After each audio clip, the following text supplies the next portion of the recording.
कैसे हो आप सब लोग। तो मैं आज आपको फिजिक्स पढ़ाऊंगी। क्या पढ़ाऊंगी? फिजिक्स। इसको हिंदी में क्या बोलते हैं बच्चों? बताओ, जल्दी बताओ। भौतिक विज्ञान। इसको क्या बोलते हैं? भौतिक विज्ञान। अच्छा बच्चों, ये बताओ मैं कौन सी क्लास की फिजिक्स पढ़ाऊंगी? ट्वेल्थ क्लास की। मैं ट्वेल्थ क्लास की फिजिक्स पढ़ाऊंगी। अच्छा, आप में से कोई बता सकता है कि फिजिक्स में, ट्वेल्थ की फिजिक्स में पहले चैप्टर का नाम क्या है? तो चलो मैं बताती हूँ। चैप्टर फर्स्ट, उसका नाम क्या है? विद्युत क्षेत्र तथा कूलाम का नियम। क्या पढ़ेंगे हम आज? तो हम पढ़ेंगे विद्युत क्षेत्र तथा कूलाम का नियम। ठीक, तो उसमें हमारा पहला टॉपिक है आवेश। क्या है बच्चों? आवेश। तो कोई बता सकता है आवेश किसे बोलते हैं? मैं बताती हूँ। यूनानी थेल्स, ये कौन थे? ये एक हमारे वैज्ञानिक थे, यूनानी थेल्स, जिन्होंने बहुत सारे प्रयोग किए थे, जिनमें से एक प्रयोग किया जिसमें आमोस की छड़ को बिल्ली की खाल से रगड़ा मतलब उसके ऊपर घिट्टा, मतलब उसके ऊपर रगड़ा। तो उस पर विशेष अध्ययन करने के बाद पता लगा कि यह धनावेश तथा ऋण आवेश रखता है। तो अब हम आपको लिख के बताते हैं। यूनानी थेल्स ने अपने प्रयोगों के आधार पर एक प्रयोग किया जिसमें आमोस की छड़ को बिल्ली की खाल से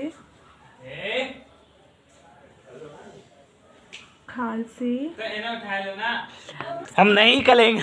बिल्ली की खाल से रगड़ा। उस पर विशेष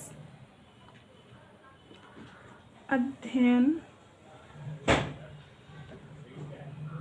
करने के बाद बताया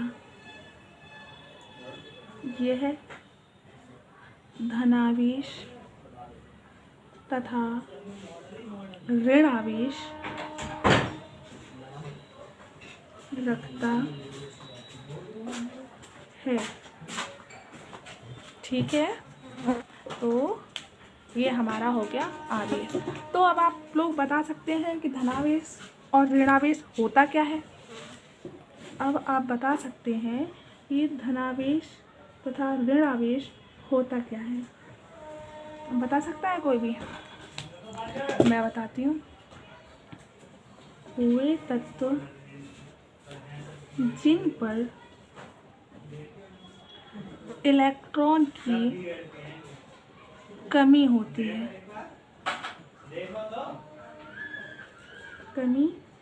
है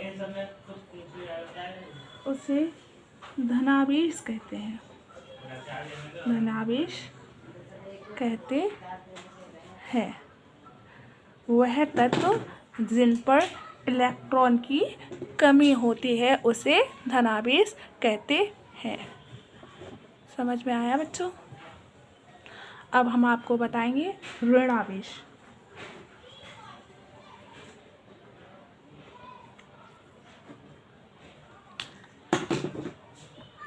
ऋणावेश वे तत्व जिन पर इलेक्ट्रॉन अधिक मात्रा में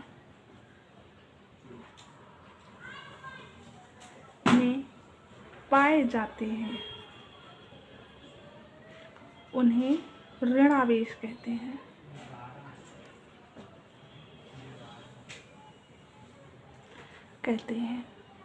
ठीक है, तो इसमें क्या होता है, वे तत्व जिन पर इलेक्ट्रॉन अधिक मात्रा में पाए जाते हैं उसे ऋण आवेश कहते हैं। इसमें डिफरेंस समझ में आया बच्चों? धनावेश में इलेक्ट्रॉन की कमी होती है और ऋणावेश में इलेक्ट्रॉन अधिक मात्रा में पाए जाते हैं। सिंपल। अगला टॉपिक हमारा है विद्युत क्षेत्र। अगला टॉपिक हमारा है विद्युत क्षेत्र। विद्युत क्षेत्र अगला टॉपिक हमारा है विद्युत क्षेत्र।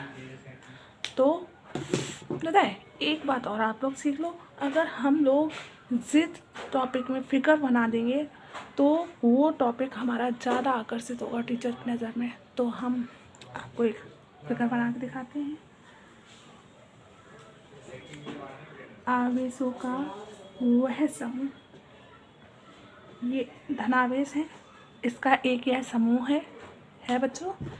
इसमें एक अन्य आवेश लगा दिया जाए।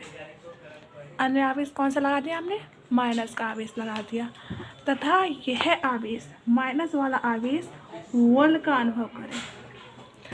ये बल का अनुभव करे, इसे विद्युत क्षेत्र कहते हैं। सिंपल है ना बच्चों? तो अब हम आपको लिख के बताएंगे कैसे। आवेशों का वह समूह जिस पर एक अन्य आवेश लगाया जाए तथा वह बल का अनुभव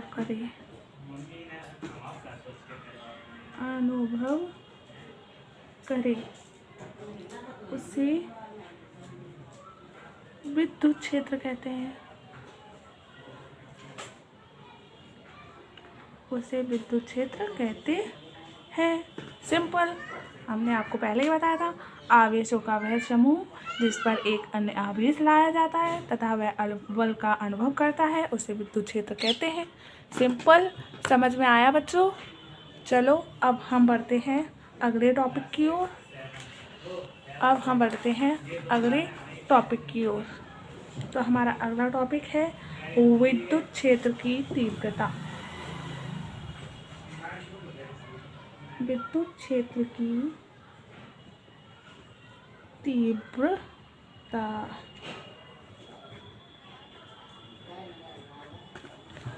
विद्युत क्षेत्र की तीव्रता। तो ये क्या होता है? एकांक आवेश के लंबवत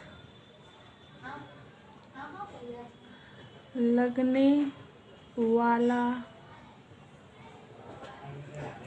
बल विद्युत क्षेत्र की तीव्रता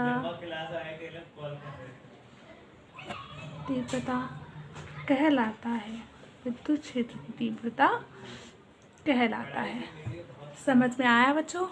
तो इसका एक फॉर्मूला होता है E = F/Q। E = F/Q।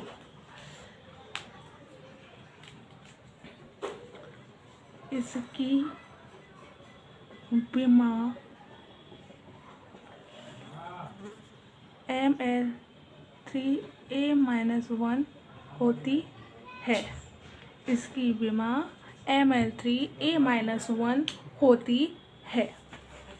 अब हम अगले टॉपिक की ओर बढ़ते हैं। हमारा अगला टॉपिक है कूलाम का नियम। अगला टॉपिक हमारा क्या है बच्चों? कूलाम का नियम।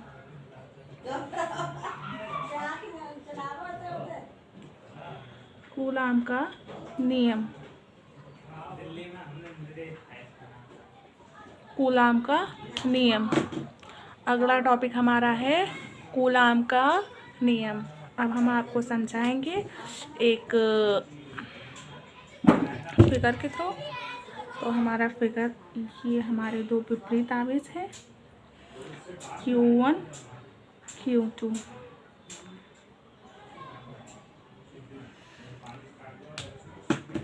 इस पर लगने वाला बल हमारा क्या है F, तथा इसके बीच की दूरी हमारी क्या है R। तो क्या है, दो आवेशों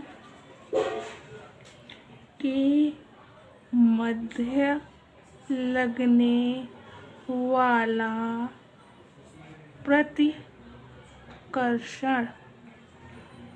या आकर्षण बल इन दो आवेशों के गुणन के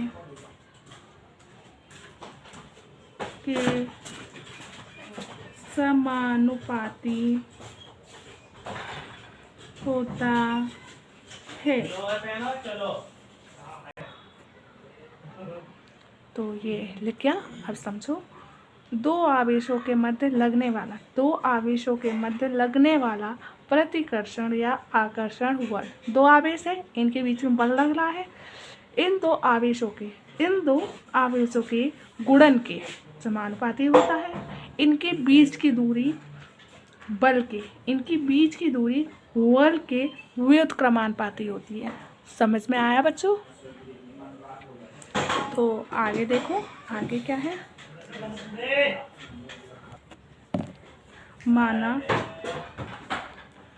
दो विपरीत आवेश Q1 व Q2 है और इनकी बीच की दूरी R है तथा लगने वाला बल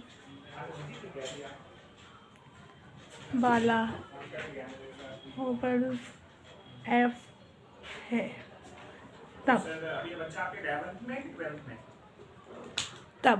तब क्या होता है बच्चों, F प्रोपोर्शनल Q1 Q2। ये हमारा क्या हो गया, समीकरण 1। दूसरा क्या है, F प्रोपोर्शनल 1/r²। ये हमारा क्या होगा, दूसरा। अब क्या होगा, अब इन दोनों समीकरण को मिलाने पर क्या होता है, F प्रोपोर्शनल Q1 Q2/r²। हो सकता है बच्चों, हाँ कि नहीं? हो सकता है। अब हम इस प्रपोर्शनल को हटाएंगे। कैसे हटेगा बच्चों, F = 1/4πε0 Q1 Q2/r²। समझ में आया बच्चों? अब इसको क्या बोलते हैं, बच्चों, ε0। ε0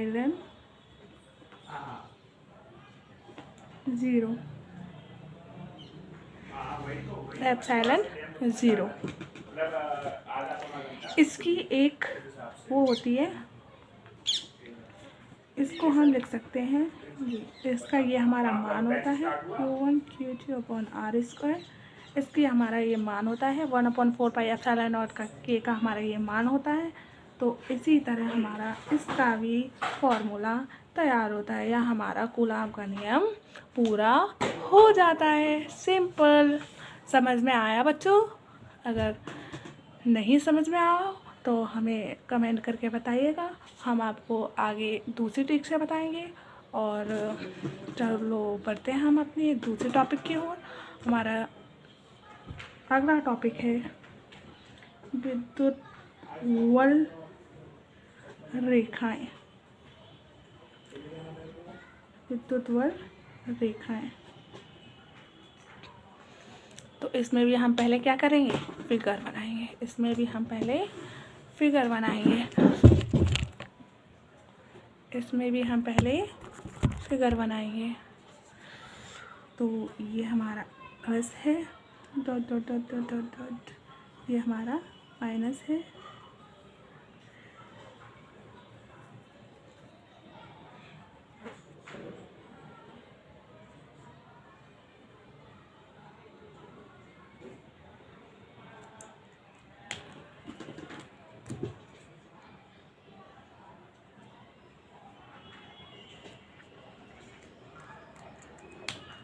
तो विद्युत बल रेखाएं क्या होती हैं?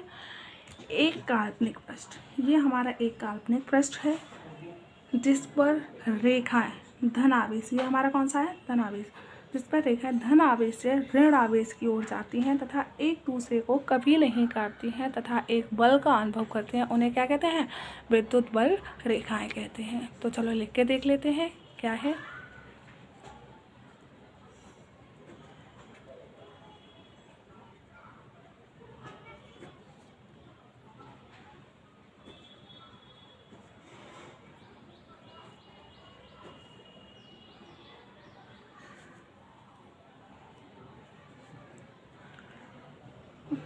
वह रेखाएं जो धनावेश से ऋण आवेश की ओर जाती हैं तथा एक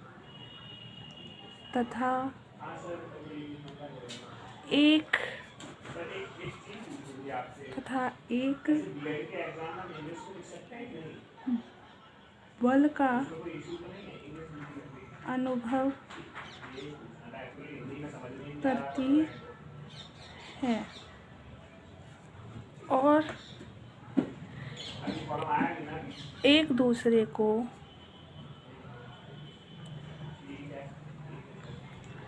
कभी ना काटती हूँ, उन्हें विद्युत बल रेखाएं कहते हैं। समझ में आया बच्चों? एक काल्पनिक पृष्ठ पर खींची गई वह रेखाएं जो धनावेश से ऋण आवेश की ओर चलती हैं तथा एक बल का अनुभव करती हैं जो एक दूसरे को कभी नहीं काटती हैं, विद्युत बल रेखाएं कहलाती हैं। आप भी देख सकते हैं ये एक दूसरे को नहीं काट रही हैं, ये एक दूसरे को टच भी नहीं कर रही हैं, काटेंगी क्या। अगला टॉपिक हमारा है, ये टॉपिक हमारा पूरा हो गया। अगला टॉपिक हमारा है वैद्युत द्विध्रुव।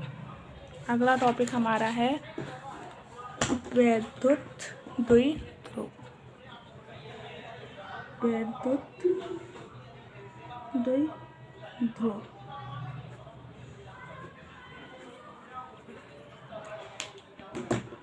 वैद्युत द्विध्रुव, इसमें भी हम फिगर बनाएंगे पहले, उसके बाद आगे का कुछ करेंगे।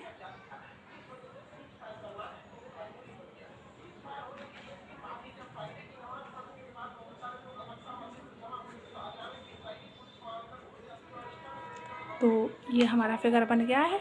अब हम थ्योरी लिख लेते हैं, उसके बाद आगे बढ़ेंगे। विपरीत आवेशों से मिलकर बना वह निकाय जिनके बीच की दूरी 2L है, इन दोनों के गुणन को वैद्युत द्विध्रुव कहते हैं। इसे स्मॉल पी से शो करते हैं। शो मतलब जानते हैं बच्चों, दर्शाते हैं। इसको हम पी से दर्शाते हैं। तो आप समझ सकते हैं विपरीत आवेश है ये, इनके बीच की दूरी 2L है। तो वही विपरीत आवेश से मिलकर वह निकाय जिसके बीच की दूरी 2L है। इन दोनों के गुणन को विद्युत द्विध्रुव कहते हैं। ऐसे स्मॉल पी से शो करते हैं। ये ज़्यादा हार्ड नहीं है, ये याद हो सकता है आपको। तो अब क्या है, small P equal to 2L into Q, ये लिख सकते हैं। आगे क्या हो जाएगा, 2QL, ये हमारा फॉर्मूला बन जाएगा। इसका मात्रक कूलाम गुणा मीटर है तथा विमा LTA है। तो आज हम अपना टॉपिक यहीं ख़त्म करते हैं। आज का हमारा जो पीरियड है यहीं ख़त्म करते हैं। अगले पीरियड में हम आपको इसके आगे बताएंगे कि वैद्युत ध्रुव के कारण उत्पन्न विद्युत क्षेत्र की तीव्रता क्या होती है, यह कितने भागों की होती है, इसका डेरिवेशन हम आपको बताएंगे। और उससे अगली वीडियो में हम आपको फॉर्मूले बताएंगे सारे इकट्ठे करके, और हम फिर इसी चैप्टर के न्यूमेरिकल करेंगे। ठीक है बच्चों, आप हमारा साथ देते रहिए और लाइक कमेंट एंड शेयर करते रहिए और हमारे बीच में बने रहिए। धन्यवाद, बाय बाय।